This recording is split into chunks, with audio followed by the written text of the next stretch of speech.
You're the most useless woman ever."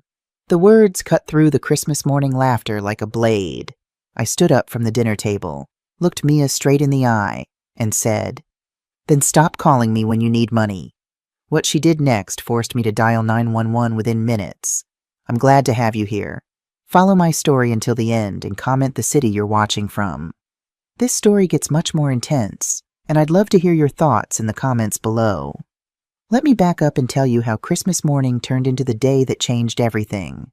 I'm Janet White, though everyone calls me Jan. At 67 years old, I thought I'd seen every kind of family drama possible. I was wrong. The invitation came 3 weeks before Christmas, on a Tuesday afternoon while I was volunteering at the Denver Public Library. My phone buzzed with a text from Mia. "My daughter-in-law, Noah, and I would love to have you for Christmas this year. The kids have been asking about you." I nearly dropped my phone.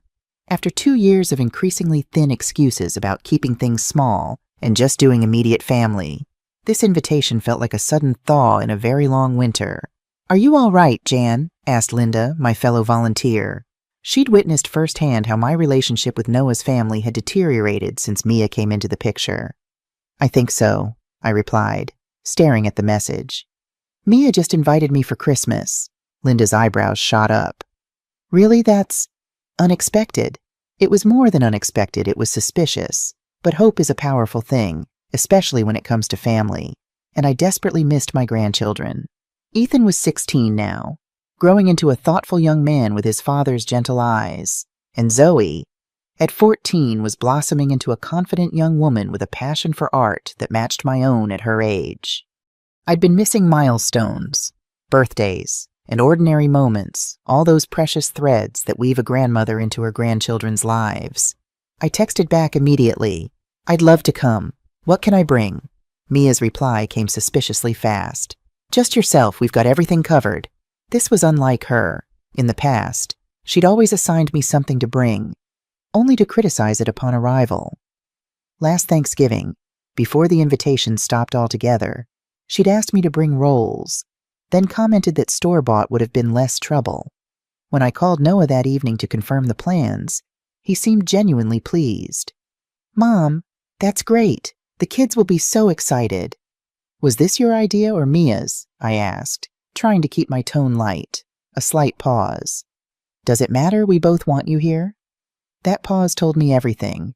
Noah had always been a terrible liar, even as a child. Mia had initiated this invitation, and for some reason, that made me uneasy. "I thought I'd make my apple crisp," I ventured. "Ethan always loved it." "That would be amazing. Mom, you know it's his favorite." At least that hadn't changed. As we said goodbye, I found myself wondering what had prompted this sudden change of heart from Mia. In the 8 years she'd been married to Noah, she'd made it increasingly clear that she considered me an outsider, a relic to be tolerated rather than family to be embraced. The next 3 weeks flew by in a flurry of preparation. I carefully selected gifts for everyone, books for Noah, who still preferred the feel of paper pages to screens, art supplies for Zoe, who'd recently developed an interest in watercolors, the latest gaming headset for Ethan, based on hints from his social media posts, and even a cashmere scarf for Mia in her favorite shade of blue. I spent more than I should have, dipping into my modest savings, but it felt worth it for this chance to reconnect.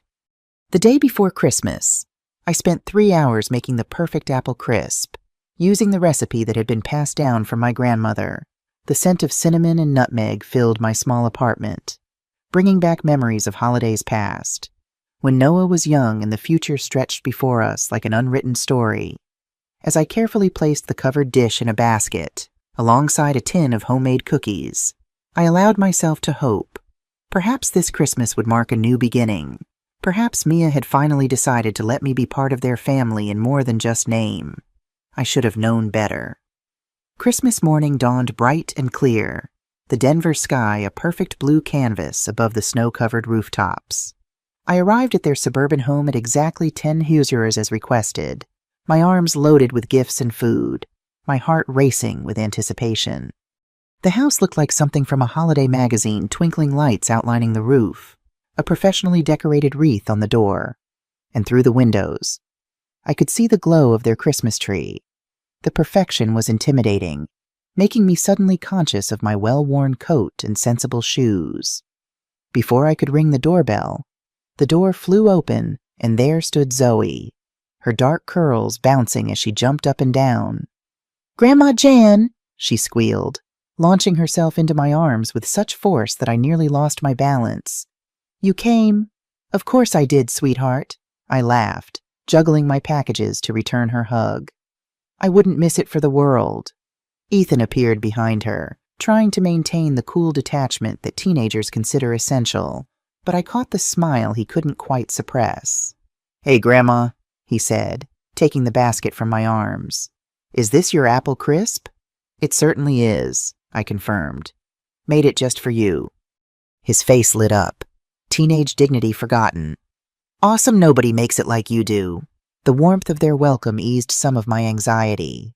Whatever Mia's motivations, at least the children were genuinely happy to see me. Noah came next, wrapping me in a bear hug that felt like coming home.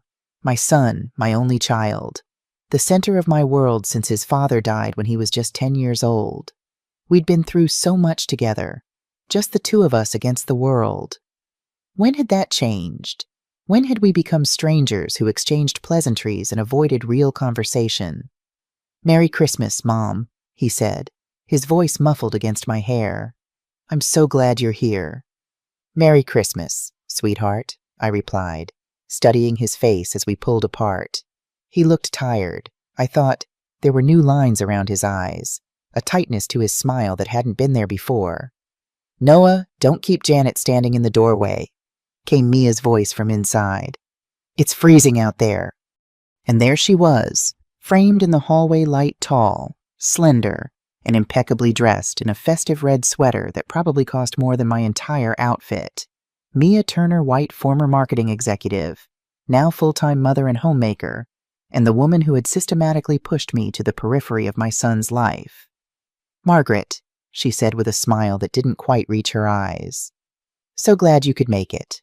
The kids have been asking about you all morning. Margaret, not Janet, not Jan, not Mom, or even Mother White. Always Margaret, formal and distant, though I'd told her countless times I preferred Jan. "Thank you for inviting me," I replied, matching her smile with one of my own. Two could play at this game of polite fiction. "Your home looks beautiful. Oh, this..." She waved dismissively at the magazine perfect decorations. "Just threw it together yesterday. Nothing special." The casual dismissal of what was clearly hours of meticulous work was so typical of Mia. Everything effortless, everything perfect, everything designed to make others feel inadequate by comparison. The next few hours passed in a pleasant haze of gift opening, coffee drinking, and catching up with the children. Zoe showed me her latest art projects, her eyes shining with pride as I praised her use of color and composition. Ethan demonstrated his new video game, patiently explaining the rules to his technologically challenged grandmother. Noah hovered nearby, jumping in occasionally with a story or question, but I noticed he always kept one eye on Mia, as if gauging her reaction to each interaction. "Mom, come help me in the kitchen," Noah asked after the gifts were opened. "I could use your expertise with the gravy." In the kitchen, away from the others. Noah's shoulders relaxed slightly. He stirred the gravy while I seasoned it, falling into a comfortable rhythm we'd established years ago. "How have you been? Really?" he asked quietly, glancing toward the living room where Mia was arranging Zoe's hair into an elaborate braid. "I'm fine," I said automatically, then caught myself. This was my son, not a casual acquaintance. "Actually, that's not entirely true. I've been lonely. Noah, I miss you." "I miss the kids," he winced, avoiding my eyes. "I know. It's been complicated. Has it seemed simple enough to me? Family sees family. That's how it works." "Mom, I'm not blaming you," I said, though part of me was, I just want to understand what happened. We used to be so close, and now I feel like I need a formal invitation just to see my own grandchildren. Noah sighed, running a hand through his hair, a gesture so reminiscent of his father that my heart ached. "Mia thinks, she feels that sometimes you're a bit critical of our parenting, of our lifestyle choices. She's sensitive about it. Critical when have I ever? Like when you suggested Ethan might need more structure with his homework, or when you reorganized our refrigerator because you thought we were storing things wrong. I remembered both incidents, casual comments, and helpful gestures. Or so I'd thought. I was trying to help. Noah, that's what family does. I know, Mom, but Mia sees it differently. She feels like you're judging her, finding her lacking. Before I could respond, Mia appeared in the doorway, her smile fixed and bright. Everything okay in here? Turkey's ready whenever the gravy is. The moment for honesty had passed. Noah straightened, his public face sliding back into place. Just about done. Mom's got the magic touch with gravy. Wonderful, Mia said, her tone suggesting anything but. Let's get everything on the table, shall we? The kids are starving. I followed them to the dining room, where the table had been set with what appeared to be brand new china and crystal. Everything coordinated perfectly with the centerpiece of pine branches, red berries, and white candles. Another magazine-worthy display. This is lovely, Mia, I said sincerely, because it was, whatever else she might be. My daughter-in-law had impeccable taste. Oh, these old things, she replied, though I could see the tags were still on some of the napkins. Just threw it together this morning. As we took our seats, I noticed my apple crisp was nowhere to be seen among the desserts arranged on the sideboard: pumpkin pie, chocolate cake, and what looked like a store-bought apple tart. I chose to say nothing. This was not the time to create tension. Today was about reconnecting with my family, not confronting Mia about her petty power plays. The meal began pleasantly enough. The food was delicious, the conversation flowing easily as the children shared stories about school and friends. I savored each moment, storing them away like precious gems to revisit during the lonely evenings in my apartment. Grandma, Zoe said suddenly, did you know I got the lead in the school play I'm going to be Dorothy in The Wizard of Oz? That's wonderful, sweetheart. When is the performance? I'd love to come. It's in February, on the 12th. You'll come, right?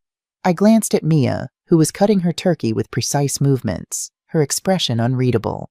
I wouldn't miss it for the world, I promised. Actually, Mia interjected, tickets are very limited. Parents get priority, of course. Zoe's face fell. But there's always extra tickets. Mom, Mrs. Bennett said so. We'll see, Mia said in the tone that every child recognizes as no in disguise. Let's not bother your grandmother with these details now. It's no bother, I said quickly. I'd be happy to buy a ticket as soon as they're available. Mia's smile tightened. As I said, we'll see. February is still a ways off, and schedules can be so unpredictable. The message was clear. My invitation to Christmas dinner did not extend to other family events. I was being permitted a carefully controlled visit. Nothing more. The conversation moved on, but something had shifted. There was a new tension in the air, a sense of invisible lines being drawn and redrawn. Noah became more reserved, focusing on his food rather than joining the discussion. The children exchanged glances, sensing the undercurrents but not understanding their source.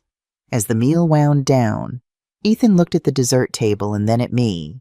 Grandma, didn't you bring your apple crisp, the one with the oats on top? All eyes turned to me, then to Mia.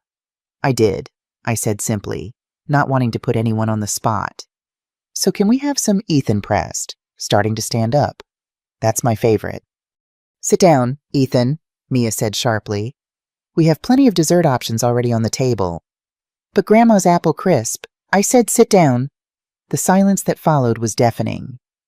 Ethan slowly sank back into his chair, his expression a mixture of confusion and embarrassment. Zoe stared at her plate, while Noah cleared his throat uncomfortably. Everything okay, honey? He asked Mia. Her laugh was bright and brittle. Of course, just trying to keep things organized. You know how chaotic Christmas can get. But Ethan wasn't ready to let it go. With the determination that only a teenager can muster when they sense injustice, he looked directly at me. Grandma, did you make your apple crisp this year, the one with the oats on top? I met his eyes, then glanced at Mia. Her expression was carefully neutral, but I could see the warning there. This was my choice play along with her version of events. or tell the truth and risk escalating the conflict. The truth hung in the balance as 4 pairs of eyes focused on me. My apple crisp, such a small thing. Really. Yet somehow it had become the center of a power struggle I hadn't even realized was happening. Yes, Ethan, I said gently. I made it yesterday. Just for you. Then why can't we? He began. Because, Mia interrupted, her voice rising despite her obvious effort to control it. Sometimes adults make decisions about what's appropriate for special occasions. And sometimes, she looked directly at me. People need to learn that not every tradition needs to be preserved just because it's old. The insult was subtle enough that Noah missed it entirely, but I felt it like a physical blow. Not every tradition needs to be preserved just because it's old. She wasn't just talking about the apple crisp anymore. I see, I said quietly. Good, Mia replied, cutting herself a large piece of chocolate cake. I'm glad we understand each other. But we didn't understand each other. Not at all. Because what I was beginning to understand was that Mia had been systematically erasing me from this family's traditions, and this Christmas dessert situation was just the latest casualty.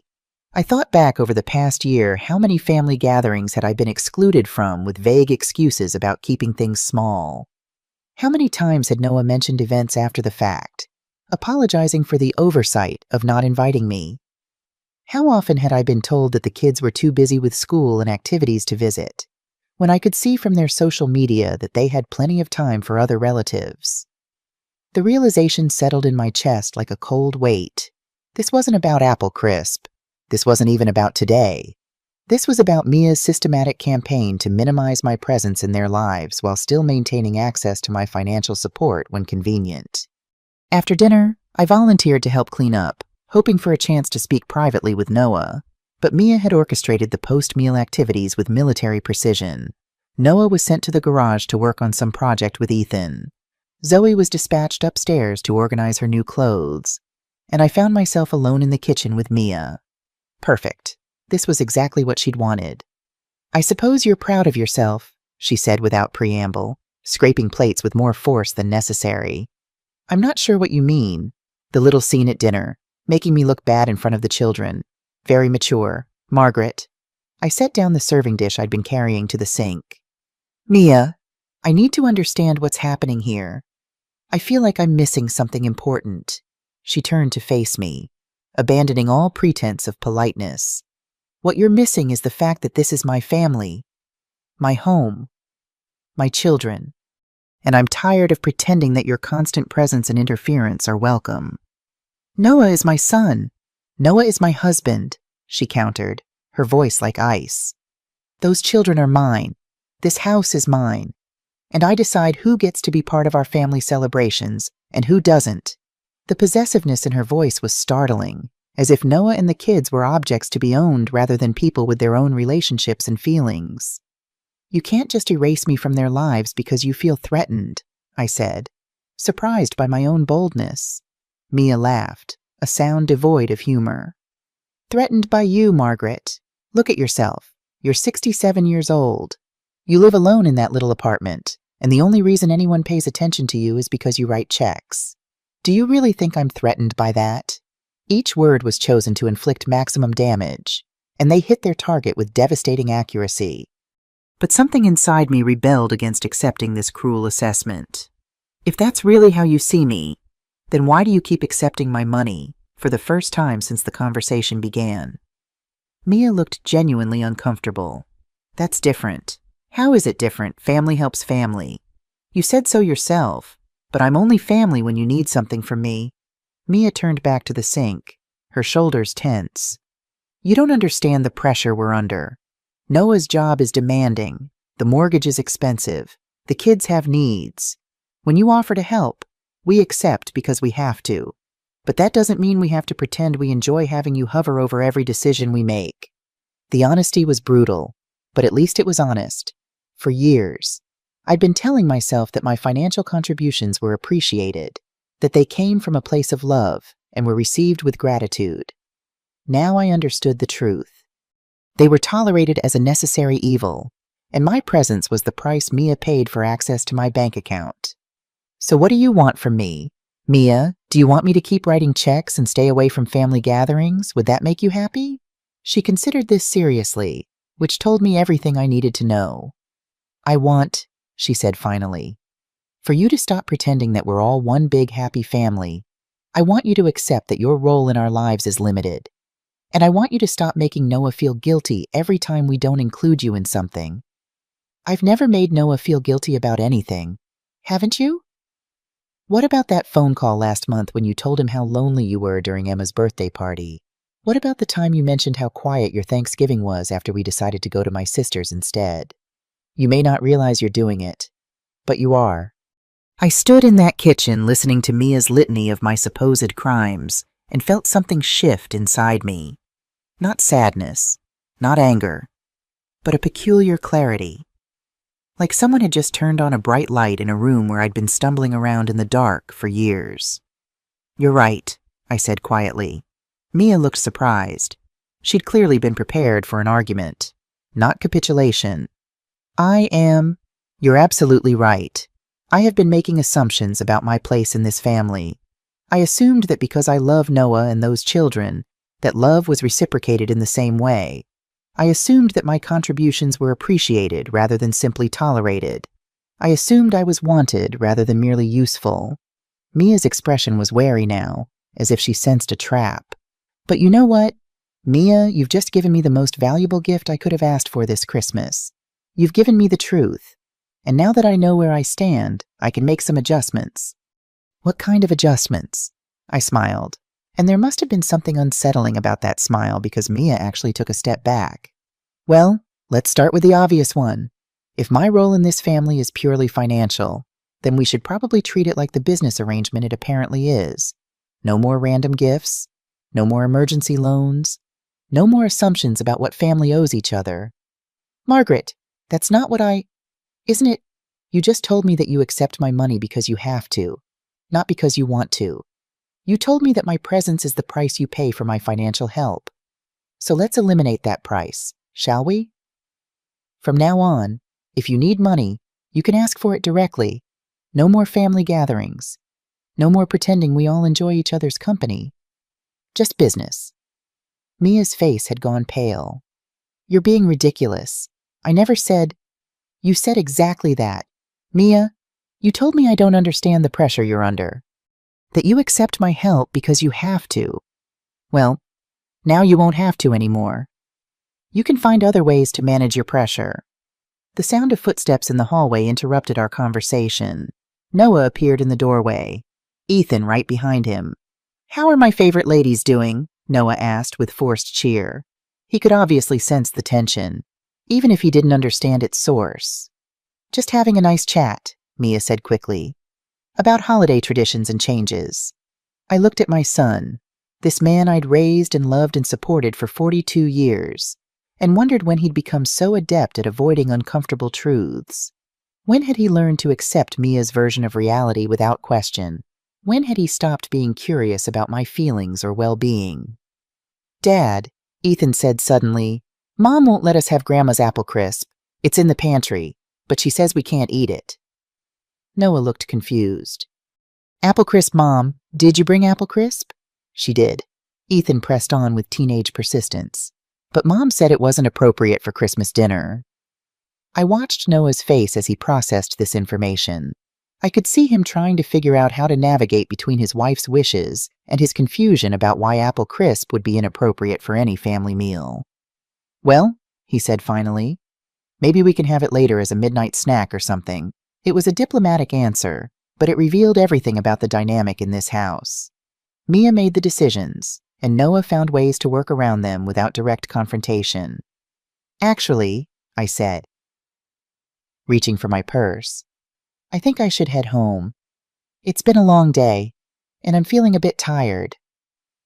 The protests were immediate and predictable. Noah insisted it was too early for me to leave. The kids wanted to show me more of their presence, and even Mia made token objections about staying for coffee and more dessert, but I could see the relief in her eyes. She'd gotten what she wanted, a clear understanding between us about the nature of our relationship going forward. No, I really should go, I said, accepting hugs from Ethan and Zoe. Thank you for a lovely Christmas dinner. Noah walked me to the door, carrying my coat and the untouched dish of apple crisp. Mom, is everything okay? You seem different. I paused at the threshold, looking back at the warm, beautifully decorated house where I'd just learned I was no longer truly welcome. I'm fine, sweetheart.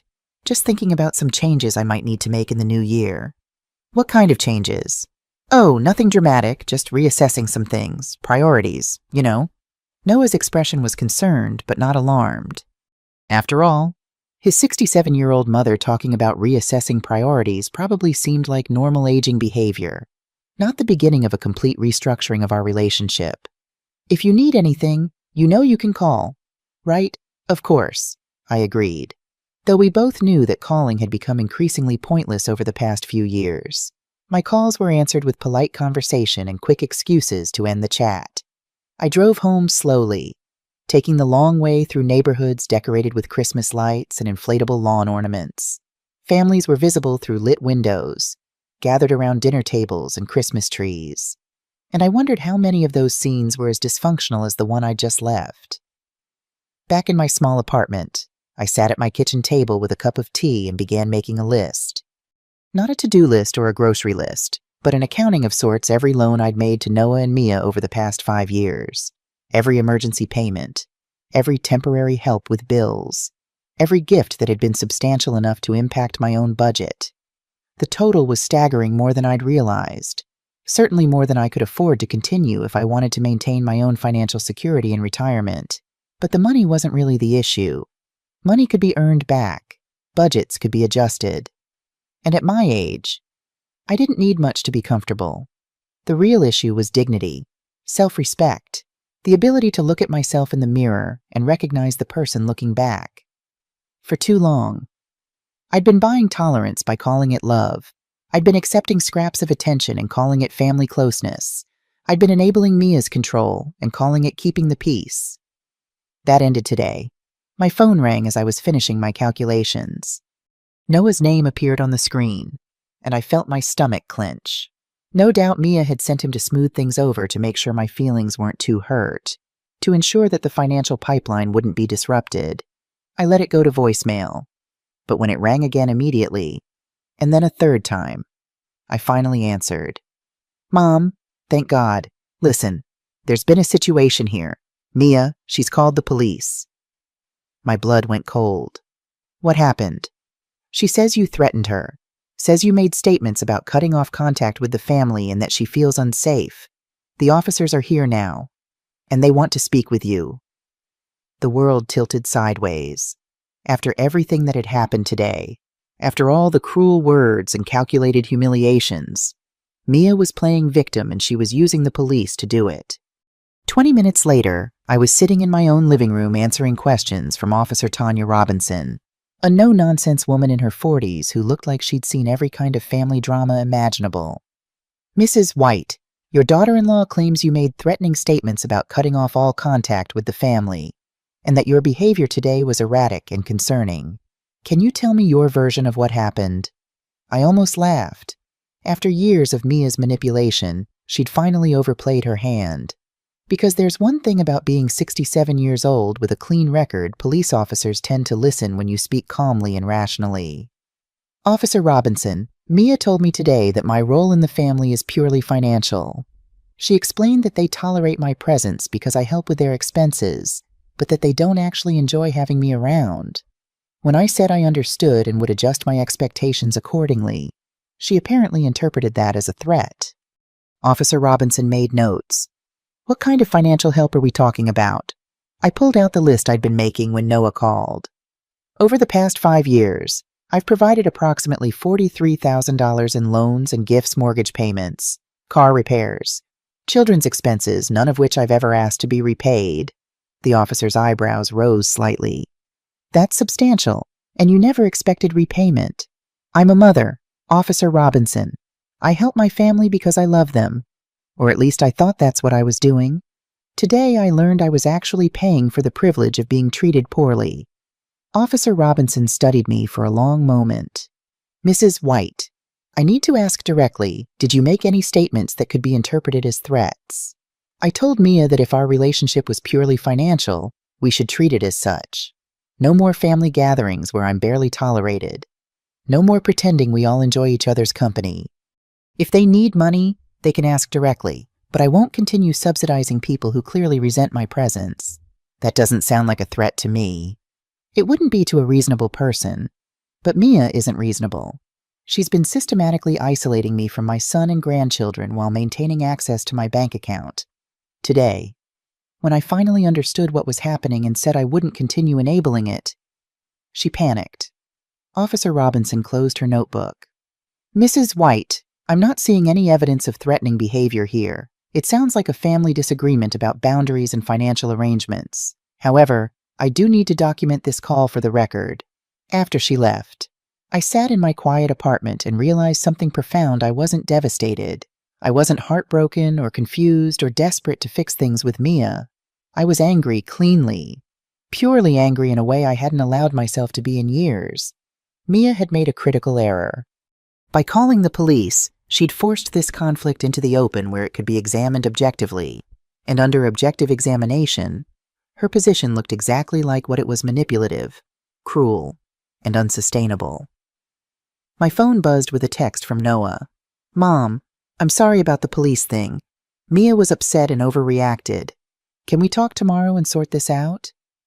I stared at that message for a long time. Even now, even after everything that had happened, Noah was framing this as Mia being upset rather than deliberately malicious. He was suggesting we sort this out, as if I were equally responsible for the conflict. I didn't reply. Instead, I opened my laptop and began researching something that had been nagging at the back of my mind all evening. Mia Turner, now Mia White, had been remarkably vague about her life before meeting Noah. I'd always attributed this to the normal privacy of a woman who'd had relationships before marriage. But sitting at my computer that night, I realized I knew almost nothing concrete about my daughter-in-law's background. Where had she gone to college? What was her maiden name? Where had she worked before becoming a stay-at-home mother? Basic questions that, after 8 years of family membership, I couldn't answer. Noah had met her at a Denver coffee shop where she'd been working as a manager. That much I knew. But when I searched for Denver coffee shops that might have employed someone named Mia Turner around 2015, I hit dead ends. Either the shops had closed, been renamed, or their employee records weren't publicly accessible. What I could find, however, were court records. 3 Mia Turners in the Denver area had been involved in civil litigation between 2010 and 2015. 2 were clearly different people, wrong ages, wrong physical descriptions based on case documents. But the 3rd, Mia J. Turner, aged 28 in 2014, had been sued by a former employer for embezzlement. The case had been settled out of court, records sealed, but the initial filing was still accessible. She'd been accused of systematically stealing from client accounts over an 8-month period, using her position as office manager to cover her tracks. The timeline fit perfectly. The case was settled in early 2015. Noah met Mia in late 2015. A woman with a sealed embezzlement case on her record might well need to reinvent herself, find a stable man with family money, and create a new life built on someone else's financial foundation. I sat back in my chair, pieces clicking into place.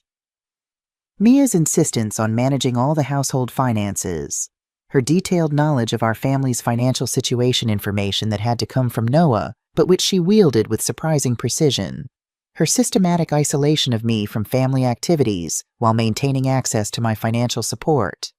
This wasn't just about a daughter-in-law who didn't like her mother-in-law.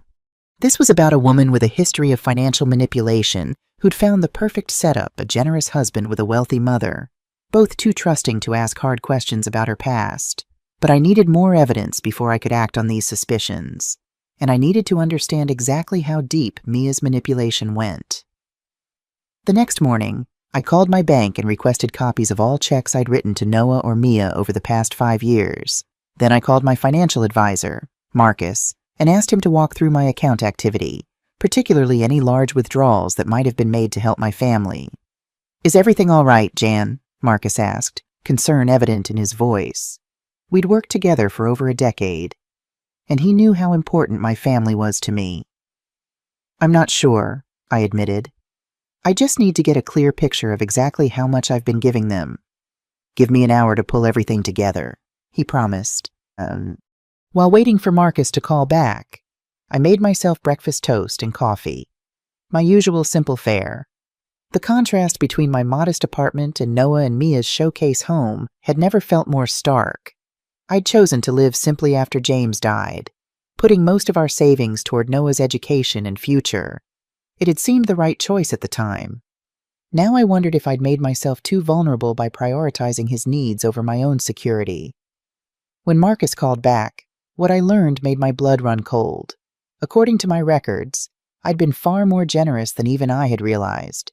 The $43,000 I'd calculated was just the direct payments. There had been numerous other transactions, gift cards purchased for the grandchildren but delivered to Mia, deposits made directly into their account during financial emergencies, even payments made to vendors for home repairs and improvements. The total was over $67,000 in 5 years. But here's what really caught my attention. Several of the emergency payments had been requested during months when Noah's salary should have been more than adequate to cover their expenses. Unless their spending was completely out of control, or unless someone was siphoning money from their household budget. I thought about Mia's designer handbags, her frequent spa days, her expensive yoga classes that she mentioned in social media posts. I thought about how she always seemed to have money for her personal interests while claiming they were struggling with basic household expenses. Marcus, thank you for this, I said, staring at the figures in front of me. I think I've been played for a fool. Do you want to set up some protections moving forward? I can help you establish boundaries. Not yet, I said, an idea forming. I need to understand exactly what's happening first. After hanging up, I sat motionless at my kitchen table, processing what I'd learned. The sheer magnitude of Mia's deception was staggering. This wasn't just about emotional manipulation, it was financial exploitation, carefully disguised as normal family support. My phone buzzed again with another text from Noah. Mom, please call me. We need to talk about what happened. This time, I responded, I need some time. Noah, I'll call when I'm ready. His reply was immediate. Mom, Mia feels terrible. She says she didn't mean what she said. She was just stressed about Christmas being perfect. The excuse was so flimsy, so painfully inadequate that it only reinforced my suspicions. If Noah believed this, if he was willing to accept such an obvious lie, then he was even more deeply under Mia's influence than I'd realized. I didn't reply. That afternoon, I did something I'd never done before. I drove to Noah's neighborhood and parked across from their house. Not to spy exactly, but to observe to see if my new perspective on Mia's character would reveal things I'd missed before. What I saw was illuminating.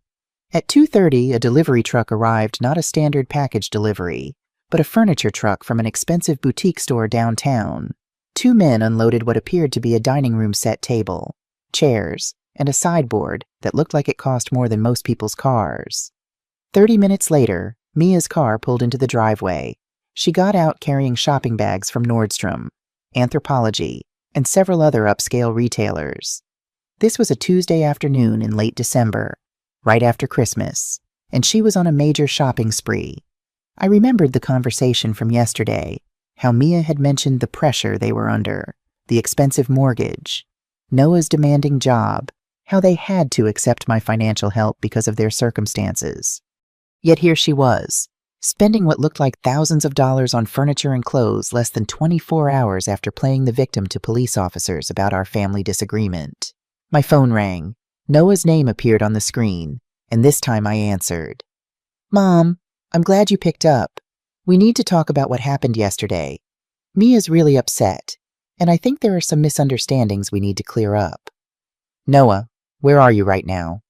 At work. Why? Just curious. Is Mia home today? Yeah, she had the day off. She was going to catch up on some errands and maybe do some after-Christmas shopping. The kids are at friends' houses, so she has some time to herself. After Christmas shopping with what money, I wondered. The money they didn't have because of their financial pressure and expensive lifestyle. Noah, I need to ask you something, and I want you to think carefully before you answer. How much money do you think I've given your family over the past 5 years? There was a long pause. I don't know, Mom. We've never kept a running total. $67,000. The silence stretched so long I thought we'd been disconnected. That can't be right. I have bank records, canceled checks, and transaction histories. $67,000 in loans, gifts, emergency payments, and direct expenses I've covered for your family.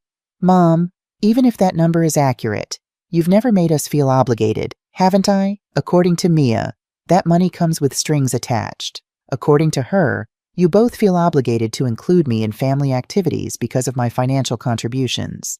She told me yesterday that you accept my help because you have to, not because you want to.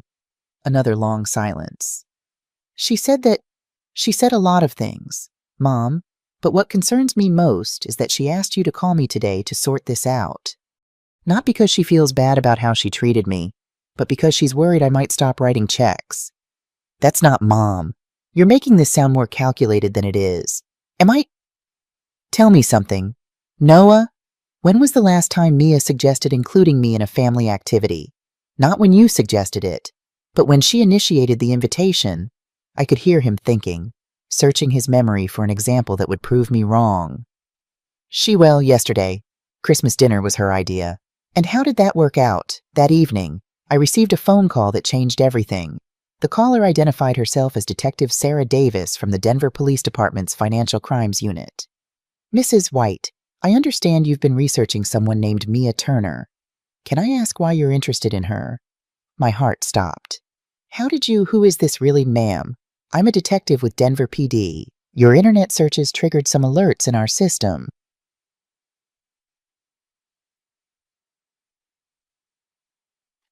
Mia Turner is a person of interest in an ongoing investigation, and we'd like to speak with you about your connection to her. The world tilted sideways. She's my daughter-in-law, Mia White now. She married my son. When did this marriage take place? 2016. They've been married about 8 years. Mrs. White, would you be willing to come to the station tomorrow morning? There are some things you need to know about Mia Turner, and there are some things we need to know about your relationship with her. I barely slept that night. Every interaction with Mia over the past 8 years replayed in my mind, viewed through the lens of what I was beginning to suspect that she was not just manipulative, but professionally criminal. At 9:00 a.m. sharp, I was sitting in Detective Davis's office, looking at a file folder with Mia's photo clipped to the front. Mrs. White, Mia Turner has been using multiple identities for at least 10 years. The embezzlement case you found online was just the beginning. She's been married twice before under different names, and in both cases, she systematically drained her husband's finances before disappearing. I felt sick. What about my son? What about the children? The children appear to be legitimately his, based on our investigation. But Mia Turner, or Mia White as she's known now, has been running a long-term con on your family. She's been using your financial support to fund a lifestyle that includes a secret apartment, a second car registered under a different name, and what appears to be preparation for another disappearance. Another disappearance. Detective Davis opened the file and showed me surveillance photos Mia at a bank I didn't recognize. Mia meeting with a man I'd never seen. Mia loading boxes into a storage unit. We believe she's been planning to leave your son for several months. The pattern is always the same.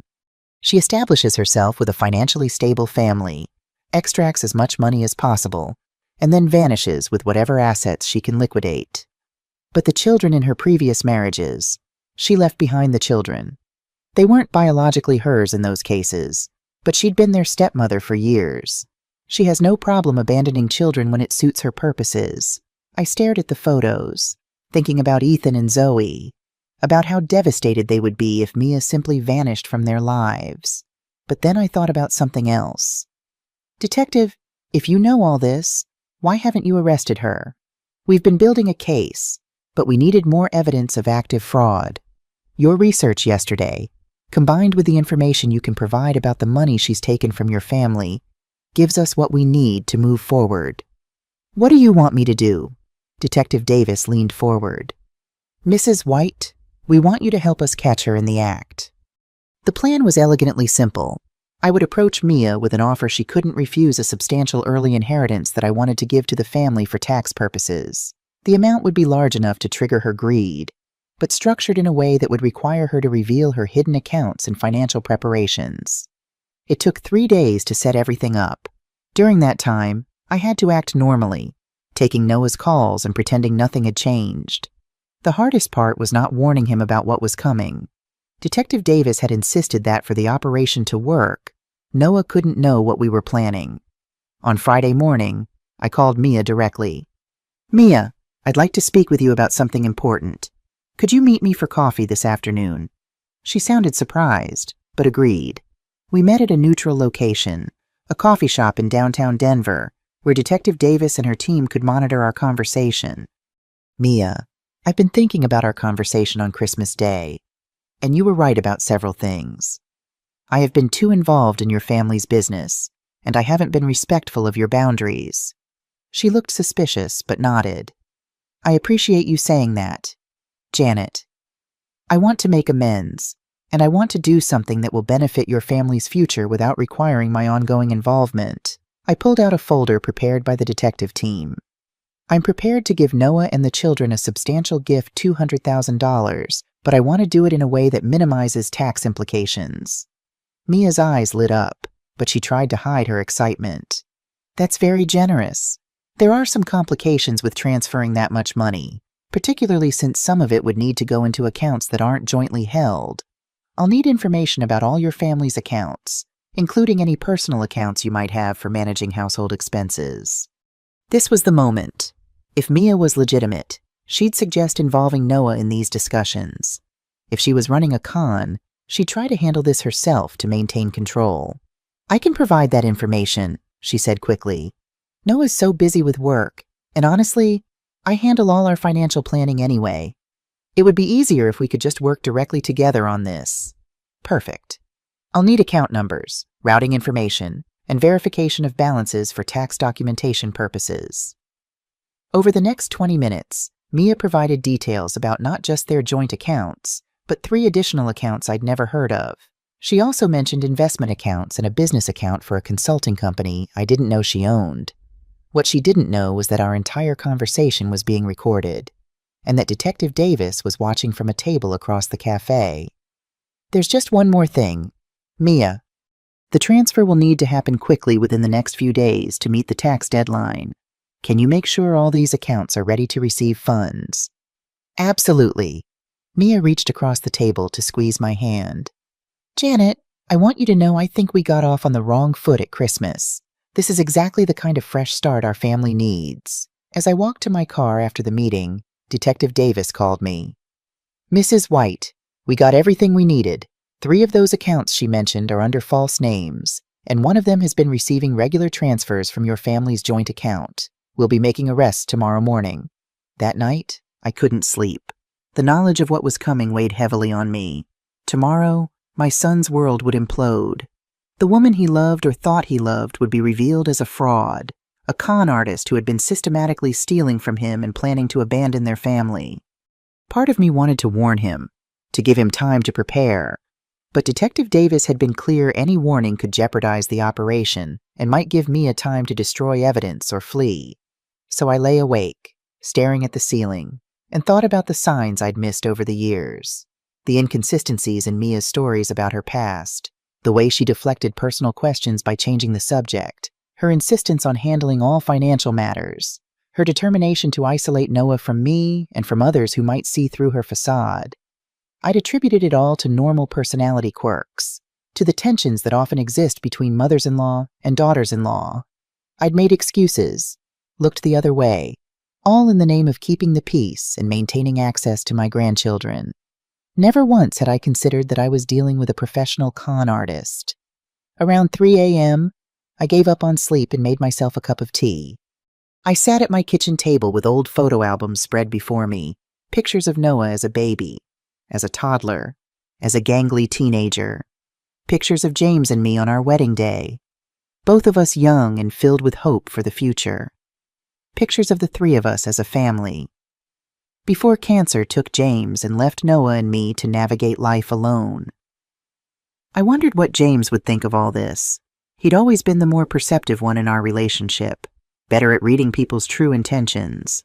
Would he have seen through Mia from the beginning? Would he have been able to protect our son from this heartbreak? It didn't matter now. Tomorrow, or rather, today, everything would change. The truth would come out, and Noah would have to face it, just as I had faced the truth about Mia's feelings toward me at Christmas dinner. The truth can be painful, but it's also the only solid ground on which to build a future. And that's what I was trying to do, now build a new future for what remained of my family. Even if it meant tearing down the illusions we'd been living with for years. At 7:00 a.m., my phone rang. It was Detective Davis. "We're moving in now. Mrs. White, stay by your phone. Your son may need you soon." An hour later, Noah called. "Mom," his voice shaky and confused. "Mom, Mia's been arrested. They're saying she's wanted for fraud in 3 states. They're saying she's not even who we thought she was." "Oh, Noah, I'm so sorry. Did you know about this? The detective said something about you helping with their investigation. I only found out recently. I couldn't tell you until they had what they needed." "I don't understand. None of this makes sense. Mia loves us. She couldn't have been planning to leave." The denial in his voice broke my heart.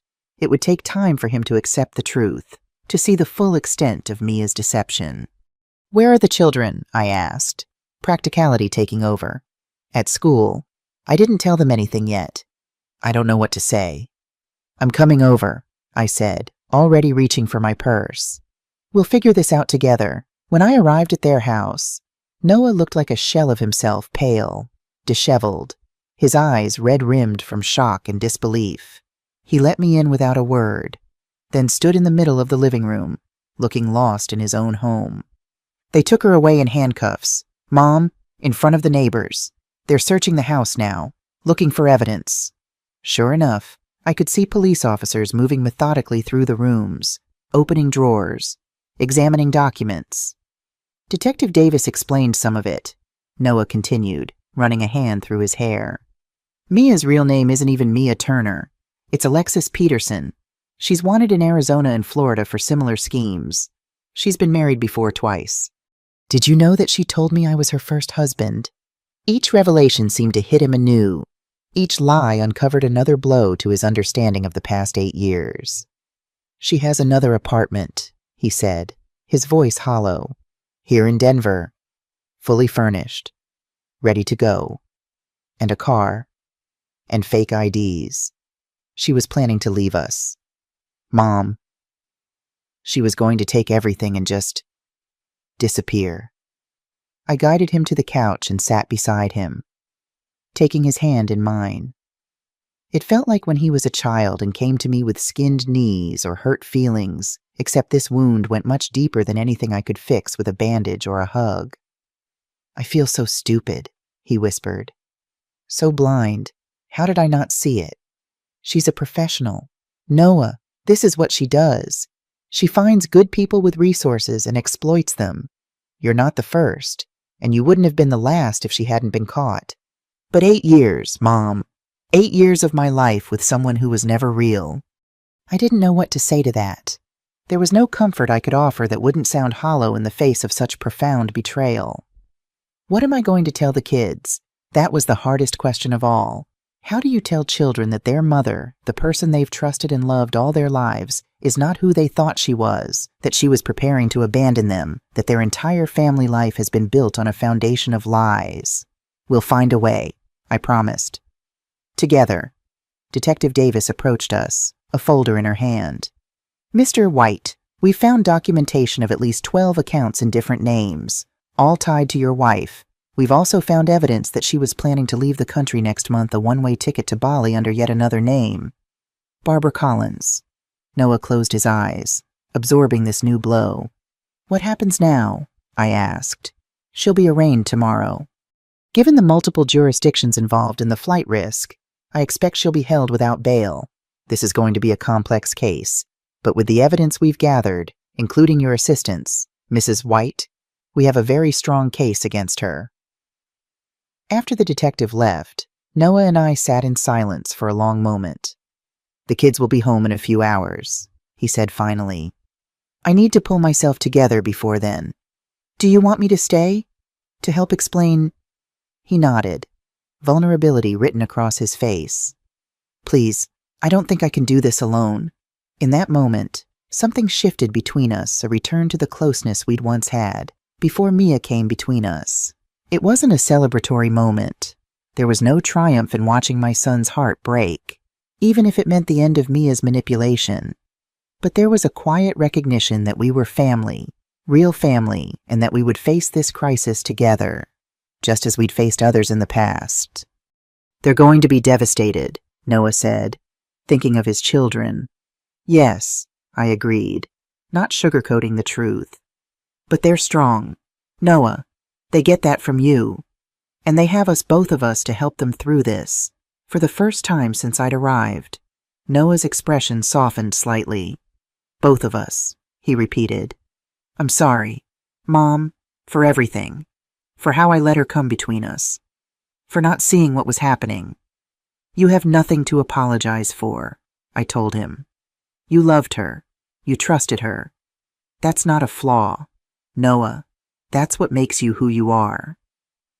As we waited for the children to come home, I made lunch in the kitchen that had been the site of my confrontation with Mia just days ago. The same space. But everything had changed.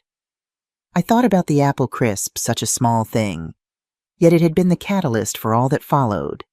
If Mia had simply served it, if she hadn't chosen that moment to assert her dominance, would we be here now? Would her schemes have continued undetected for months or years more?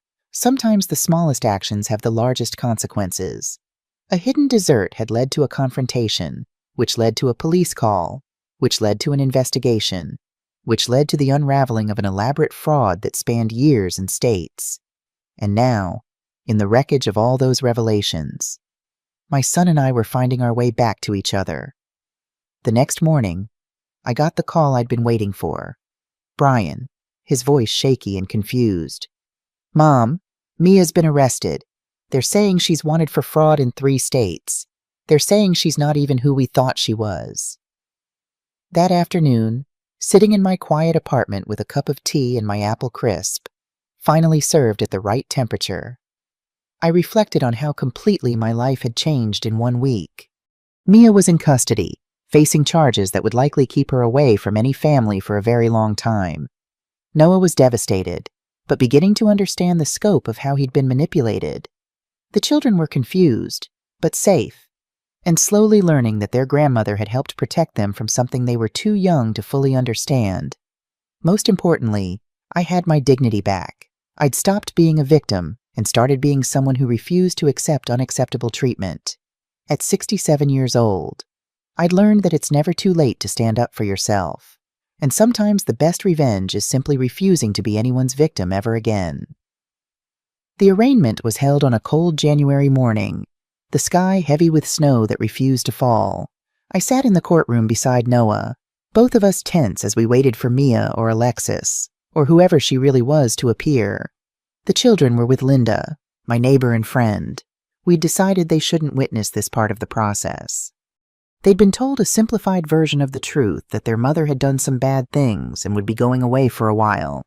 The full extent of her deception was too much for them to process all at once. That would come later, with the help of Dr. Marcus Phillips, a child psychologist recommended by Detective Davis. When Mia was led into the courtroom in handcuffs and an orange jumpsuit, Noah stiffened beside me. She looked smaller somehow, stripped of her designer clothes and carefully applied makeup.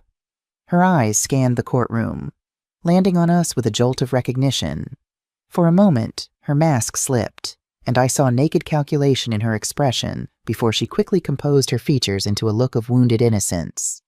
"All rise," called the bailiff as the judge entered. The legal proceedings moved quickly.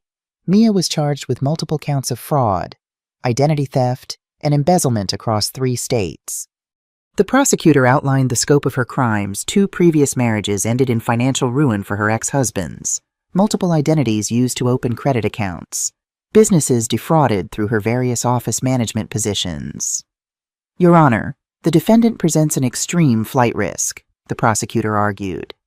We have evidence that she was planning to leave the country within weeks, abandoning her current husband and children and taking substantial assets with her. Noah's hand found mine as these words were spoken aloud, making real what we'd been trying to process since her arrest. The judge denied bail, and Mia was led away without looking back at us. As she passed through the side door, I caught a glimpse of her profile chin up, shoulders back, showing no remorse or shame for what she'd done. Outside the courthouse, reporters waited with cameras and microphones. The case had attracted media attention not just for the fraud charges, but for the human interest angle, a mother planning to abandon her family, a years-long con revealed by a perceptive mother-in-law. Mr. White, how does it feel to learn your wife of 8 years was planning to leave you? Mrs. White, did you suspect your daughter-in-law from the beginning? Noah froze, overwhelmed by the barrage of questions. I stepped in front of him, instinctively shielding him from the intrusion. We have no comment at this time, I said firmly. This is a private family matter, and we ask that you respect our need for privacy. Detective Davis appeared at our side, helping us navigate through the crowd to a waiting car. I'm sorry about that, she said once we were safely inside. The press caught wind of the story faster than we expected. Will it always be like this? Noah asked, his voice hollow. Will our private tragedy be public entertainment? The frenzy will die down, she assured him. These cases often attract attention initially, but something else will grab the headlines soon enough. I wasn't so sure. There was something almost cinematic about Mia's deception, the multiple identities, the elaborate long con, the seemingly perfect suburban mom revealed as a calculating fraud. It had all the elements of a sensational story, but that was a problem for another day. Right now, we needed to focus on the immediate challenges helping the children understand what was happening, securing the family's finances, and beginning the long process of healing from this betrayal. We've frozen the accounts she set up under false names, Detective Davis told us as we drove, and we're working to recover as much of the diverted funds as possible. But I should warn you, Mr. White, that some of the money may be gone for good. She was very good at covering her tracks. Noah nodded, staring out the window at the gray Denver streets. The money doesn't matter, he said quietly. I just want to understand why. Why us? Why me? 8 years is a long time to pretend to love someone. Detective Davis exchanged a glance with me in the rearview mirror. Con artists like Mia Alexis, they choose their targets carefully. They look for certain traits: generosity, trusting nature, financial stability, and often a recent loss or vulnerability that makes someone open to connection. I thought about when Noah had met Mia just 2 years after he'd gone through a painful divorce from his first wife. He'd been lonely, hurt, and questioning his judgment. The perfect target. They also tend to isolate their victims from family and friends who might see through the deception. Detective Davis continued. Mrs. White, from what you've told us, she was very effective at limiting your access to your son and grandchildren. Yes, I agreed, thinking of all the missed birthdays and holidays, the gradual erosion of my relationship with Noah. She was very good at that. But she didn't count on you being just as persistent, the detective said with a hint of admiration. Most people would have given up, accepted the distance. You didn't. When we arrived at Noah's house, I was surprised to see Linda's car in the driveway. She stepped out as we approached, her expression grim. I thought you were staying at your place with the kids, Noah said, confusion evident in his voice. There's been a development, Linda replied, her eyes flicking to Detective Davis. The children found something while looking for snacks in Mia's home office. Detective Davis straightened, instantly alert. What did they find? Linda reached into her purse and pulled out a USB drive. This was hidden in a container of protein powder in her desk drawer. Ethan thought it was strange and showed it to me. I haven't looked at what's on it, but Detective Davis took the drive carefully, using a tissue to avoid contaminating it with fingerprints. This could be important evidence. I'll need to take this immediately. Where are the children now? I asked, concerned about what else they might have discovered. They're with my husband at our house, Linda assured me. They're safe, But they're asking questions. Difficult questions that I wasn't sure how to answer. Noah's shoulders slumped further. What kind of questions? They found other things besides the USB drive. Letters addressed to someone named Barbara Collins. Passport photos that are clearly Mia, but with different hair. Ethan is 16. Jan, he's putting the pieces together and he's angry. Really angry. I closed my eyes briefly, feeling the weight of this new complication. We'd hoped to control how the children learned about their mother's true nature, to cushion the blow with professional help. Now they were discovering the truth on their own, in the most confusing and hurtful way possible. I need to go to them, Noah said, already moving toward his car. I'll come with you, I offered, but he shook his head. No, Mom, I need to do this alone. They need their father right now. I watched him drive away, worry gnawing at my stomach. He was right, of course. The children needed their father to be strong, to provide stability in the midst of chaos. But Noah was dealing with his own shock and betrayal. How much could one person bear? He'll be okay, Linda said, placing a hand on my arm. He's stronger than he looks. I know, I replied, though I wasn't entirely convinced. He's always been stronger than he gives himself credit for. Detective Davis was examining the USB drive, turning it over in her gloved hands. This could be the break we needed. If this contains financial records or correspondence related to her plans, it could strengthen the case significantly. Take whatever you need, I told her. Just make sure she never gets the chance to hurt anyone else the way she's hurt my family. After the detective left with the USB drive, Linda and I went inside the house. It felt different now, less like a showroom and more like what it was a crime scene, the setting for a years-long deception that had nearly destroyed my son and grandchildren. How did you get involved in all this? Linda asked as we sat in the kitchen, the same space where Mia had revealed her true feelings to me just days ago. I told her everything: the Christmas dinner confrontation, the police call, my suspicions and research, Detective Davis's unexpected contact, and the sting operation at the coffee shop. My God, Jan, Linda said when I'd finished. It's like something from a movie, and you did all this at 67. Age has nothing to do with it, I replied. When someone threatens your family, you do what needs to be done, no matter how old you are. Still, she said, admiration in her voice. It took courage, real courage. I hadn't thought about it in terms of courage.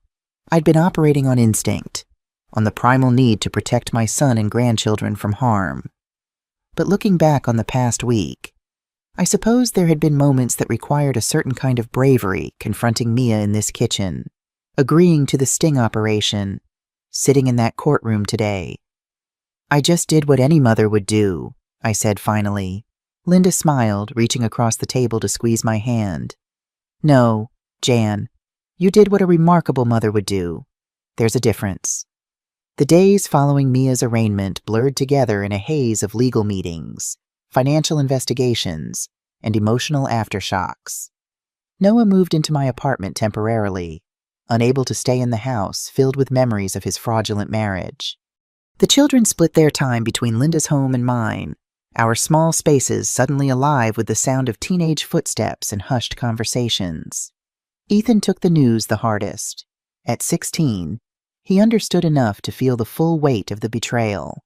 His anger manifested in long silences, broken occasionally by bursts of questions none of us could fully answer. Did she ever love us at all? He asked one evening as we sat around my kitchen table eating pizza, a far cry from Mia's elaborate home-cooked meals. Was everything fake from the beginning? Noah looked at me helplessly, unprepared for such a fundamental question.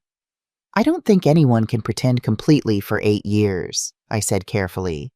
There must have been real moments, real feelings, even for someone like your mother. She's not my mother, Ethan said flatly. Not anymore. Zoe, at 14, processed her grief differently. She clung to Noah and me, as if afraid we might disappear next. Her artwork, once bright and optimistic, turned dark and chaotic abstract explosions of black and red that spoke volumes about her inner turmoil. Dr. Phillips, the child psychologist, assured us these reactions were normal under the circumstances. They're grieving, he explained during our weekly meeting. Not just the loss of their mother as they knew her, but the loss of their understanding of the world as a safe, predictable place. How do we help them? Noah asked, the dark circles under his eyes testament to his sleepless nights. By being consistent, by telling the truth in age-appropriate ways, by reassuring them that they are loved, that what happened wasn't their fault, and that you're not going anywhere. Simple advice, but hard to follow when our own emotions were so raw, when each day brought new revelations about the extent of Mia's deception.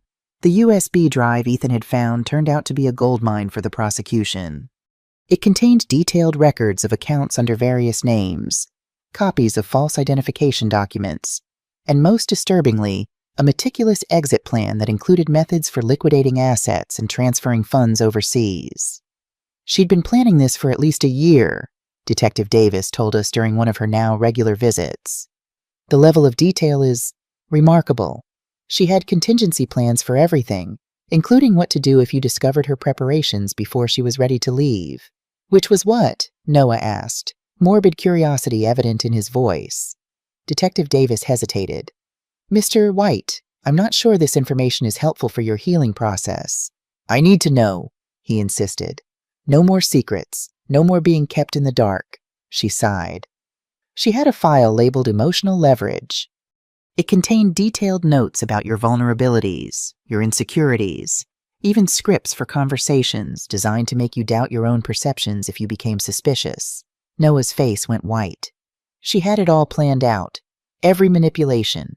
Every lie. Yes, Detective Davis admitted. But she didn't plan on your mother's intervention. That wasn't in any of her contingency scenarios. I felt a grim satisfaction at that. Mia had underestimated me, dismissed me as an old woman who could be easily marginalized and controlled. It had been her fatal mistake. As January gave way to February, we established new routines. Noah found a therapist who specialized in betrayal trauma. The children returned to school, supported by counselors who understood their situation. I transformed my small apartment into a home base for our fractured family, learning to cook for 4 instead of 1, creating space for homework and private conversations, mediating conflicts when emotions ran high. Through it all, I maintained a careful balance, present but not intrusive, supportive but not controlling. I was determined not to repeat Mia's pattern of manipulation, even with the best of intentions. You're a marvel, Mom, Noah said one evening as we washed dishes side by side. How are you managing to stay so strong through all this? I'm not always strong, I admitted. I have my moments, usually at 3 in the morning when no one's watching. But you never fall apart in front of us, in front of the kids. I passed him a dripping plate to dry. That's what mothers do, Noah. We hold it together when it counts. I learned that a long time ago, when your father died and I had to be both parents to a 10-year-old boy. He nodded, remembering those difficult days. You never let me see you cry back then either. Oh, I cried plenty, just not where you could see me. I smiled at him. Besides, I'm not the one who had my entire life turned upside down. You're the one showing real strength here. I don't feel strong, he confessed. Most days I feel like I'm barely keeping my head above water. That's all any of us can do sometimes. Just keep swimming until we reach calmer waters. The next morning, a certified letter arrived with Noah's name on it. Inside was a court date for a divorce proceeding simplified due to the extraordinary circumstances. Apparently, I can file for divorce on grounds of fraud without the normal waiting period. Noah explained after calling his lawyer. The evidence is so overwhelming that it should be straightforward. Is that what you want? He looked at me as if I'd suggested something outlandish. What choice do I have? Stay married to a woman who is planning to rob me blind and disappear, a woman who doesn't even exist. I just want to make sure you're doing this because it's what you want, not because it's what everyone expects. Noah's expression softened. I know what you're saying, Mom, and I appreciate it. But yes, this is what I want. I need to legally sever ties with whoever she is. For my sake and for the kids. Then I'll support you. Whatever you need. The divorce proceedings were indeed straightforward, if emotionally wrenching. Noah sat stoically as the judge reviewed the evidence, making occasional notes on a legal pad. I sat behind him, wishing I could shield him from this final humiliation. When it was over, when the judge granted the divorce and Noah was legally free from his fraudulent marriage, we walked out of the courthouse into a surprisingly warm February day. "How do you feel?" I asked as we stood on the steps, blinking in the sudden sunlight. "Hollow," he admitted, "but also relieved. I think, like I can finally start to rebuild without this legal connection hanging over me." "One step at a time," I reminded him. "There's no rush." "Actually, there is one thing I've been meaning to do," Noah said, a hint of his old determination returning to his voice. "I want to move, sell the house, start fresh somewhere without all those memories." "Are you sure that's wise? The kids have already lost so much stability." "I've talked with them about it. They feel the same way. That house. It was never really our home. Mom, it was a stage set for Mia's performance. Every room, every piece of furniture was chosen to advance her narrative. I can't heal there. None of us can." Looking at the certainty in his eyes, I knew he was right. Some spaces become too contaminated with painful memories to ever feel safe again. "Where will you go?" "I was thinking about that neighborhood near you, Parkside Heights. There's a duplex for sale there. 3 bedrooms, a small yard, walking distance to your place." My heart skipped. "That would be lovely. But are you sure you want to be that close to your old mother?" Noah smiled a genuine smile that reached his eyes, the first I'd seen in weeks. "I've never been more sure of anything. These past weeks have reminded me what real family looks like. Mom, not the picture-perfect facade Mia created, but the messy, supportive, honest connection we have. I don't want to lose that again." I blinked back tears. "You won't," I promised. "Not ever." 2 weeks later, I received an unexpected phone call from the detention center where Mia was being held awaiting trial. "You have a collect call from Alexis Peterson, an inmate at the Denver County Detention Facility. Will you accept the charges?" My hand trembled as I pressed 1 to accept. What could she possibly want from me? Janet. Her voice was smaller than I remembered, stripped of its usual confidence. "Thank you for taking my call." "What do you want, Mia? Or should I call you Alexis?" "Mia is fine. It's the name I've used longest." A pause. "I need to see you." "Why would I agree to that?" "Because I have information about accounts Noah doesn't know about. Money I've set aside. It should go to the children." I didn't believe her for a second, but curiosity got the better of me. "Why tell me this? Why not tell the prosecutors?" "Because they'd use it against me. This isn't about my case, Janet. It's about making things right for Ethan and Zoe." The names of her children in her mouth made my skin crawl. After all she'd done, after her plans to abandon them, she dared to pretend concern for their welfare. "I'll think about it," I said, unwilling to commit. "Please, Janet, you're the only one who might listen, the only one who understands what it's like to do anything for family." The manipulation was so transparent it was almost laughable. She was trying to create a parallel between us 2 mothers doing whatever was necessary for their families, as if her systematic fraud and my efforts to protect my son were in any way comparable. After hanging up, I immediately called Detective Davis. "She wants to meet with you." The detective sounded skeptical. "That's unusual. Defendants normally avoid contact with witnesses against them. She claims she wants to tell me about hidden money for the children. I doubt that's her real motivation. This woman is a master manipulator, Mrs. White. She might be looking for ways to undermine your testimony, or to gather information she can use in her defense." "So you think I should refuse?" There was a thoughtful pause. "Actually, if you're willing, this could be an opportunity. We could record the conversation, with your consent, of course. It might give us insight into her thinking, possibly even lead to admissions we could use in court." "You want me to wear a wire?" I couldn't keep the disbelief from my voice. "Nothing so dramatic, just a recorded visitation, which is standard procedure anyway. But you'd be aware of the purpose beforehand." I considered the proposal. The thought of facing Mia again, of listening to her lies and manipulations, was deeply unpleasant. but if there was any chance it could strengthen the case against her, ensure she couldn't hurt anyone else the way she'd hurt my family. I'll do it, I decided. Tell me what you need from me. The meeting was arranged for the following day, a visitation room at the detention center, with glass between us and telephones for communication. Detective Davis briefed me beforehand, advising me to let Mia do most of the talking, to express curiosity about her claims of hidden money, and to avoid showing too much emotion. She feeds on emotional reactions, the detective warned. Stay calm, stay focused, and remember that every word is being recorded.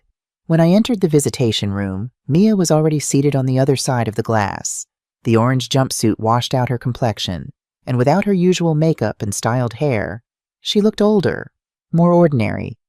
But her eyes were the same, calculating, watchful, missing nothing.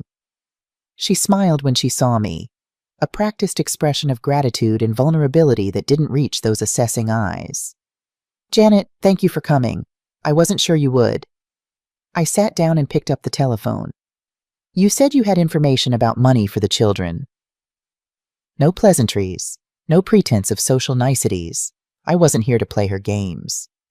Yes, she leaned forward, lowering her voice, though there was no need with the glass between us. There's an account Noah doesn't know about. I set it up for emergencies, for the children's future. It has almost $30,000 in it. Where did that money come from? Mia, she hesitated. Does it matter? It's there, and it should go to Ethan and Zoe. It matters if it was stolen from my son, or from me, or from anyone else you've defrauded over the years. It wasn't stolen, she insisted, an edge creeping into her voice. It was reallocated from our joint account. Yes, but it was meant for the children all along. Just like you were meant to be their mother all along. The words escaped before I could stop them, sharp with accusation. Mia's eyes narrowed fractionally before her expression smoothed into one of remorse. I deserve that. I know how it looks, what I was planning. But you have to understand. Janet, I never meant to hurt the children. I was going to send for them once I was settled. Is that what you told yourself, that abandoning your family and stealing their money was somehow for their benefit? You don't understand the pressure I was under, the choices I had to make. No, I don't understand. I agreed. I don't understand how anyone could spend 8 years raising children, only to plan their abandonment like returning a library book. For a moment, Mia's mask slipped, and I caught a glimpse of cold anger in her eyes before she composed herself again. I'm trying to do the right thing now, she said, her voice soft and persuasive. Isn't that what matters? That $30,000 could help with college, with therapy, with whatever they need to heal from this situation. And what do you want in return? Mia, because you've never done anything without an angle, without a benefit to yourself. She hesitated, and I knew I'd caught her in the truth. I need a character witness, she admitted finally. Someone to tell the court that I was a good mother, that despite everything, I cared for my children. There it was, the real reason for this meeting, for the sudden concern about money for the children. She wanted me to lie for her, to help mitigate her sentence by testifying to her maternal qualities. You want me to perjure myself, I said flatly. It wouldn't be perjury, she argued. You've seen me with the children. You know I took good care of them, that they were healthy and happy. That's all you'd need to say. And what about the fact that you were planning to abandon them, that you had a one-way ticket to Bali in another name? That was complicated. A contingency plan I never fully intended to use. A contingency plan with false identification, a separate apartment, and detailed instructions for liquidating assets. That sounds like more than a vague backup plan. Mia, she sighed, leaning back in her chair. I see Noah has been thorough in his briefing. I should have expected that. Noah doesn't know I'm here, I told her. This was my decision. Surprise flickered across her face, genuine surprise, not the manufactured emotion she usually displayed. Then why did you come to understand? I said simply. To look you in the eye and try to comprehend how someone could do what you've done, not just to Noah, but to those children who trusted you, who loved you. Mia studied me for a long moment, as if seeing me clearly for the first time. When she spoke again, her voice had changed harder, colder, more authentic than I'd ever heard it. You want the truth. Janet, the unvarnished reality that no one wants to hear love is a luxury. Survival comes first, always. I learned that lesson early, and I learned it well. That doesn't justify. I'm not looking for justification, she cut in. I'm answering your question. How could I do what I did? Because for people like me, the world isn't divided into right and wrong. It's divided into predator and prey, and I decided a long time ago which one I would be. The naked honesty of her response chilled me. There was no remorse in her voice, no hint of moral conflict, just the cold calculation of someone who saw other people as resources to be exploited. What about Ethan and Zoe? I asked. Were they just pawns in your game? Something flickered in her eyes, perhaps the closest thing to genuine emotion I'd ever seen from her. The children were an unexpected complication. I didn't plan to have them. But once they were born, they became part of the long game. Children make a marriage more legitimate, more sustainable. They create trust and stability. They're human beings. Mia, not props for your performance. Everyone is a prop in someone else's performance. Janet, some of us are just more honest about the roles we play. I shook my head, unable to accept her twisted worldview. And what role am I playing now? Her smile was cold. The righteous mother-in-law, the family protector. It's a good role for you, convincing and satisfying. You get to be the hero of this story. There are no heroes in this story, I told her. Only victims and perpetrators. And you've made it very clear which one you chose to be. I stood up, ready to end this disturbing conversation. Wait, Mia said, pressing her hand against the glass. The account. Don't you want the details for the children? If there really is an account, the investigators will find it. And if there isn't, then this was just another manipulation, another lie to serve your purposes. You're smarter than I gave you credit for, she admitted, dropping all pretense. I underestimated you from the beginning. That was my mistake. Your mistake was thinking that family is just a transaction, I corrected her. That love is just a tool to get what you want. Some bonds can't be faked, Mia, and they can't be broken by people like you. I hung up the phone and turned to leave, feeling her eyes on my back as I walked away. I didn't look back. There was nothing more to see, nothing more to understand about Mia Turner, or Alexis Peterson, or whatever name she chose to call herself. She was a hollow person playing at being human, and I'd wasted enough energy trying to make sense of her actions. Outside the detention center, Detective Davis was waiting in her car. That was illuminating, she said as I slid into the passenger seat. We don't often get such candid admissions about motivations and methods. Will it help the case? Absolutely. Her statements about seeing people as predator and prey, about children being part of the long game that shows premeditation, calculation. It undermines any defense based on momentary poor judgment or desperation. I nodded, feeling a grim satisfaction. At least some good had come from the unsettling encounter. She mentioned an account with $30,000 for the children. I said, Is that real? We haven't found anything like that yet, but we'll look into it. Though based on her other deceptions, I wouldn't be surprised if it was just bait to get you talking. That's what I thought. I gazed out the window at the passing cityscape, feeling suddenly exhausted.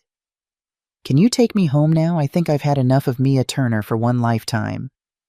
Spring came early to Denver that year, with March bringing unexpected warmth and new growth. It felt appropriate somehow, a physical manifestation of the renewal happening in our family. Noah had completed the purchase of the duplex in Parkside Heights and was busy making it a home for himself and the children. I helped where I could, offering decorating advice when asked. But mostly I stood back and watched him reclaim his independence, his confidence. What do you think, Mom? He asked one Saturday, showing me the children's newly painted bedrooms. Ethan's walls were a deep blue. Zoe's a soft lavender, their choices, not his or mine. I think they're perfect, I said honestly. You're doing a wonderful job, Noah. I couldn't have done any of this without you, he said, putting an arm around my shoulders. your support, your strength. It's been our lifeline these past months. That's what family does, I told him, echoing the words I'd said to Mia months ago in her kitchen, but with a very different meaning now. Real family. The trial was scheduled for late April, a prospect that loomed over our healing like a storm cloud on the horizon. Noah and I would both be required to testify, to relive the details of Mia's deception in open court. We dreaded it, but also recognized its necessity not just for justice, but for closure. Dr. Phillips continued to work with Ethan and Zoe, helping them process their complicated feelings about their mother. Some days were better than others. Ethan's anger gradually gave way to a kind of sad acceptance, while Zoe's artwork slowly began to incorporate colors again, small bursts of yellow and green among the darker hues. They're making remarkable progress, Dr. Phillips told us during a joint session in late March. Their resilience is extraordinary. But will they ever truly recover? Noah asked, the question that haunted him daily. Will they ever be able to trust again? Trust isn't a fixed state, Mr. White. It's a muscle that can be rebuilt after injury, often stronger than before because it's exercised with more awareness. Your children are learning valuable lessons about discernment, about the complexity of human nature. As painful as this experience has been, it's also developing skills they'll carry throughout their lives. His words offered comfort, a framework for understanding how good might eventually emerge from this trauma. Not immediately, not painlessly, but gradually, with time and continued support. One unexpected bright spot in our lives was Zoe's school play. Despite everything that had happened, she insisted on performing as Dorothy in The Wizard of Oz, channeling her emotions into her acting with remarkable maturity. On opening night, Noah, Ethan, and I sat in the front row, holding our breath as the curtain rose. Zoe stood center stage, her voice clear and strong as she sang Somewhere Over the Rainbow. I glanced at Noah and saw tears streaming down his face, not tears of sadness, but of pride and wonder at his daughter's courage. After the performance, as we waited with flowers outside the dressing room, Noah turned to me. Mom, I've been thinking about something. Would you consider moving in with us? The duplex has plenty of space, and having you closer would mean so much to all of us. The offer caught me by surprise. Noah, are you sure you've just regained your independence? You don't need your old mother cramping your style. First of all, you're not old, he said firmly. And second, this isn't about need. It's about want. We want you with us, as part of our daily lives, not just visiting. The kids have already approved the idea enthusiastically. I might add, but my apartment is too small and too far away. Besides, with what's coming up, he didn't need to specify the trial. I think we'll all do better facing it together. I considered his offer, feeling a complex mix of emotions. I valued my independence, the quiet routines I'd established in my own space, but I also recognized the healing potential of closer proximity, of building new family patterns together. Let me think about it, I said finally. It's a big decision. Noah nodded, respecting my need for consideration.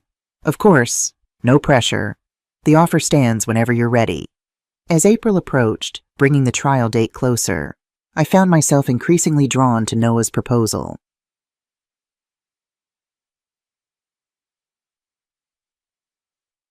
The thought of returning alone to my apartment after difficult days in court, of processing those emotions in isolation, became less and less appealing.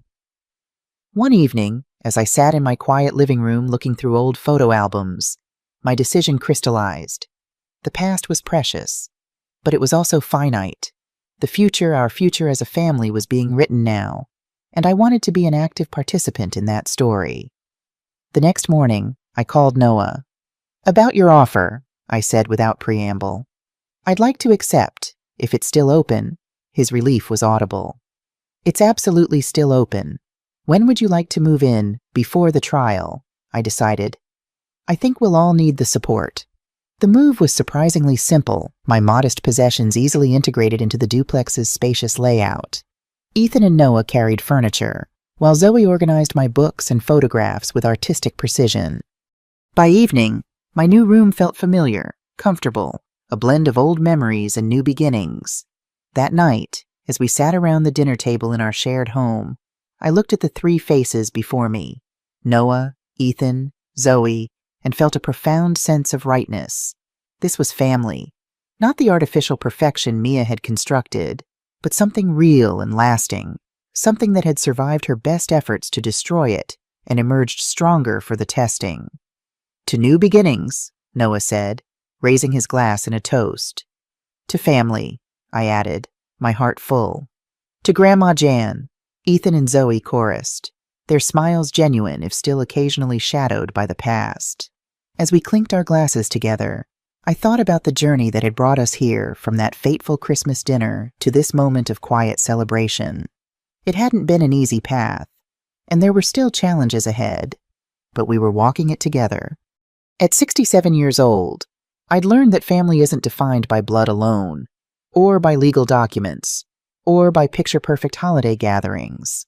It's defined by the people who stand by you when the world falls apart, who help you pick up the pieces and build something new from the wreckage. And sometimes, the family you rebuild is stronger than the one you lost. The courthouse stood imposing against the April sky, its granite facade a symbol of the weighty proceedings about to take place within. Noah and I arrived early, dressed in our most professional attire, a united front against the woman who had nearly destroyed our family.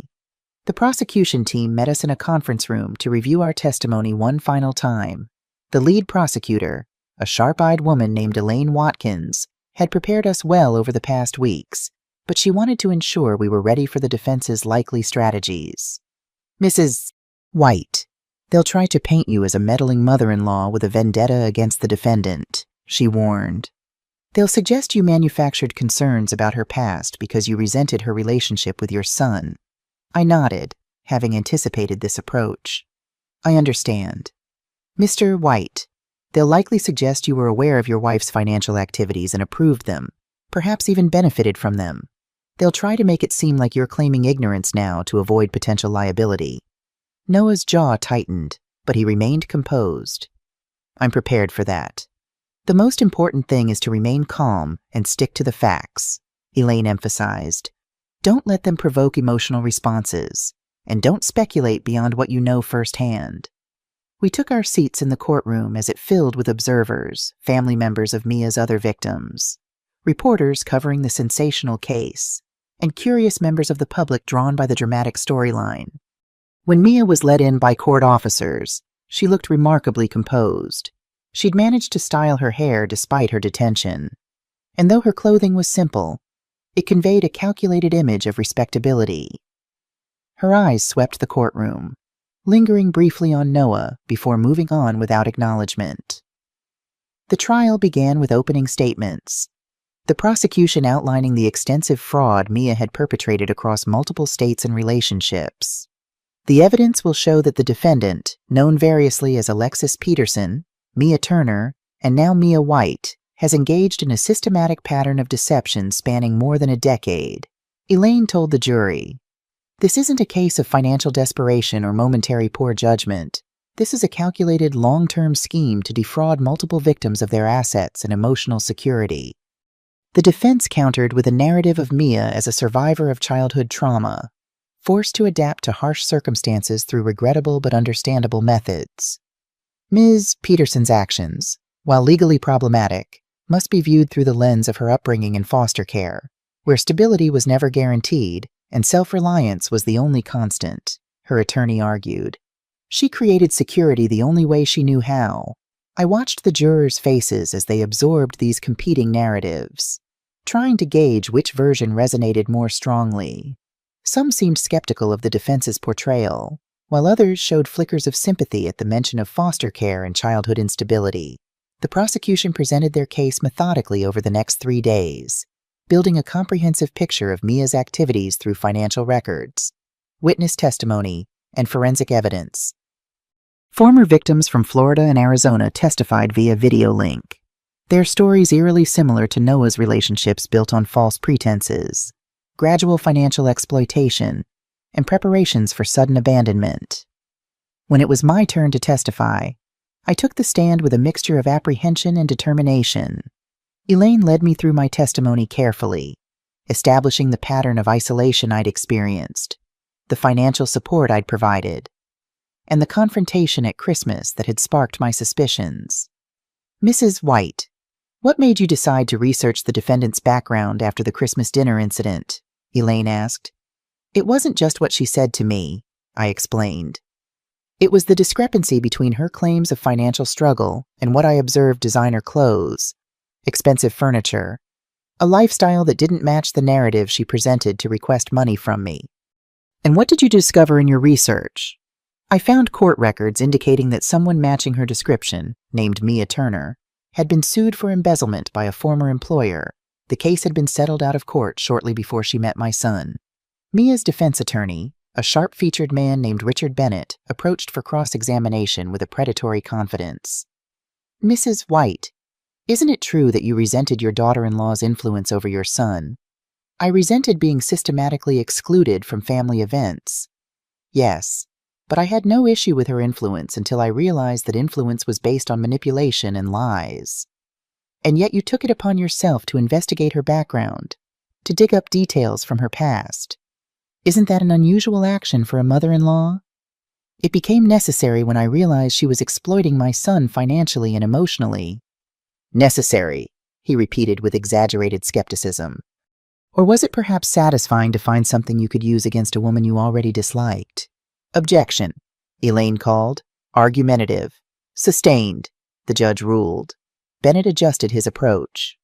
Mrs. White, you testified that you provided significant financial support to your son's family over the years. Isn't it possible that you felt entitled to more control over their lives because of this support? I never viewed my financial help as buying control. I responded calmly. I offered assistance because I loved my son and grandchildren and wanted to help them through difficult times. What I objected to was discovering that those difficult times were largely manufactured to extract money from me. The questioning continued for nearly 2 hours, Bennett trying various angles to undermine my credibility or suggest ulterior motives. Through it all, I maintained my composure, answering honestly and directly, refusing to be provoked into anger or defensiveness. When I was finally excused, Noah squeezed my hand as I returned to my seat. You were amazing, Mom, he whispered. Noah's testimony the following day was equally powerful. He detailed the gradual process by which Mia had taken control of their finances, isolated him from friends and family, and created emergencies that required additional funds from me. The defense tried to suggest he'd been complicit in her schemes, but his genuine shock and devastation were evident to everyone in the courtroom. The prosecution's final witness was Detective Davis, who provided a comprehensive overview of the investigation, including the recorded conversation from the detention center where Mia had spoken about seeing people as predator and prey and children as part of the long game. The defense case was brief by comparison, focusing primarily on character witnesses who testified to Mia's involvement in school activities and community events. They presented a psychologist who spoke about the long-term effects of childhood instability, suggesting that Mia's behavior stemmed from deep-seated survival mechanisms rather than malicious intent. Mia herself took the stand on the final day, presenting a carefully crafted image of remorse and self-awareness. I recognize that my actions have caused tremendous pain, she told the jury, her voice modulated to convey sincerity. I've had time to reflect in detention, to understand the harm I've done to Noah, to the children, to Janet. I can only say that I was operating from a place of fear of abandonment, fear of insecurity, fear of returning to the poverty of my childhood. I watched her performance with a detached fascination. She was good, extraordinarily good at projecting exactly the emotions that would serve her purpose. If I hadn't seen behind her mask at Christmas, if I hadn't heard her cold assessment of human relationships in the detention center, I might almost have believed her. But the jury had heard the recordings too. They'd seen the meticulous plans for abandonment, the multiple identities, the systematic deception spanning years and states. They'd heard from other victims whose lives she'd upended with similar schemes. After 3 hours of deliberation, they returned with a verdict guilty on all counts. Mia's face remained impressively composed as the verdict was read, though I caught a flicker of calculation in her eyes already planning appeals. Perhaps, or considering how to manipulate the sentencing process to her advantage. The judge scheduled sentencing for the following month, and Mia was led away, still maintaining her dignity even in defeat. Outside the courthouse, Noah stood blinking in the bright spring sunshine, as if emerging from a long darkness. "It's over," he said softly. "Really over." "The trial is over," I corrected gently. "The healing continues," he nodded, understanding the distinction. "Let's go home. Mom, the kids will be waiting to hear the news." As we drove away from the courthouse, I felt a weight lifting not completely, but noticeably. Justice had been served, not just for our family, but for all of Mia's victims. She would face consequences for her actions, perhaps for the first time in her life. But more important than the verdict was the knowledge that we had survived her. We had faced the truth, however painful, and emerged stronger for it.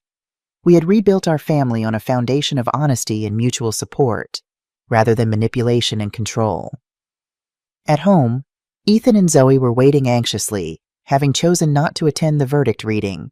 When we told them the outcome, their reactions were subdued relief mixed with lingering sadness. This was no Hollywood ending with cheering and celebration, but a quiet acknowledgement that one chapter had closed, allowing another to begin. That evening, as the four of us sat on the porch watching the sunset, Zoe asked the question that had been lingering in all our minds.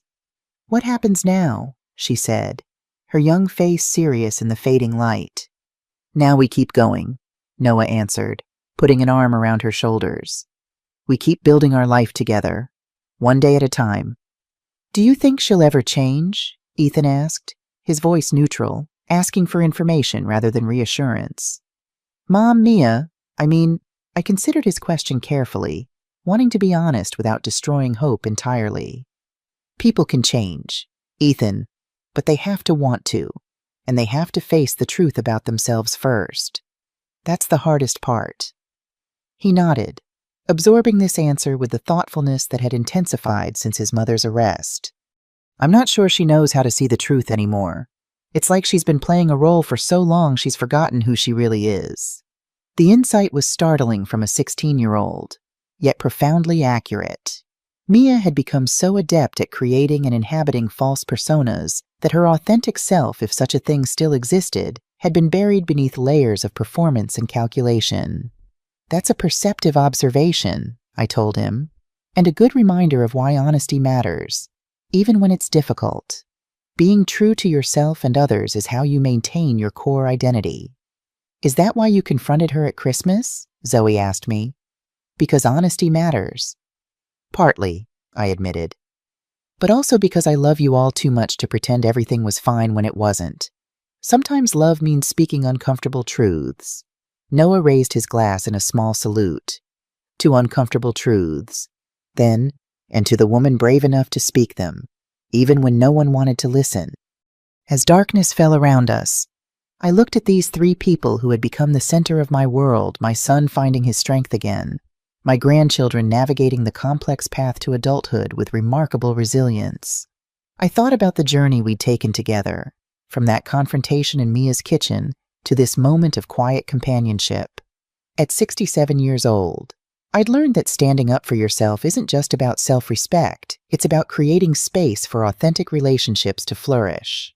It's about modeling for the next generation that they deserve to be treated with dignity and honesty. It's about recognizing that true family supports rather than exploits, uplifts rather than diminishes.